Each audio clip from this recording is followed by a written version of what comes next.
Hello, free আছো? বাবা, ভাবা যায় আজ ডাক্তারবাবুর এত সময় হঠাৎ? বড্ড টায়ার্ড লাগছে গো। তুমি তো জানোই আজ। পরপর 4টে ওটি আর ওপিটিতে 50+ পেশেন্ট এর শিডিউল ছিল, তাই তো? চলো না একটু দেখা করি প্লিজ। আজকে প্রায় 1 মাস হয়ে গেল দেখা করতে পারিনি আমরা।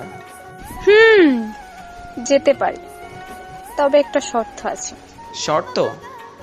Yes my dear. বলো কি শর্ত? চা ডেটে নিয়ে যেতে হবে, কোনো ক্যাফেতে নয়, মাটির ভারে গরম ধোয়া ওঠা চা খাবো। বলো রাজি?